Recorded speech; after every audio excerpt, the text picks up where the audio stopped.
पुराने जमाने में जब टेस्ट मैच जब चलता था, चार दिन बैटिंग, चार दिन एक टीम बैटिंग कर रही है.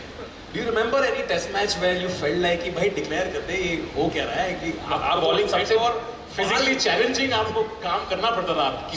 So for me, the most difficult time during a test match was the 5th day of the test match, which is the last day, and जब 100% surety है कि ये draw होने वाला है, and you still need to keep for maybe 2.5 sessions, and that was the most tiring. Well, you see, there's no result that is happening.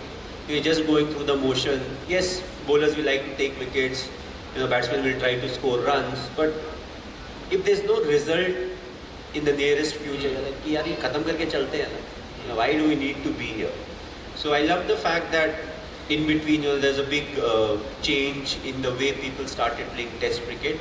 A lot of the wickets were very juicy wickets. So let's say, if you're playing in England, Australia, South Africa, the wickets were in favor of the bowler. In India, we used to play more on the spinning track, and that's the challenge that you have to face. And you knew that, okay, if the game goes on till 4th or the 5th day, you will get a result. Imagine telling someone who doesn't know about cricket, we play over 5 days.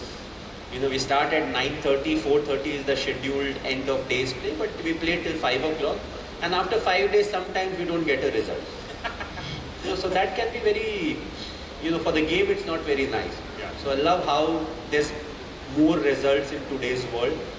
Even if you're playing only 4 days of cricket and if one day gets washed out, more often than not still you'll get a result. So that's the beauty of Test cricket, and I feel that's how it should stay. You want to get a result after 5 days, you shouldn't have a draw.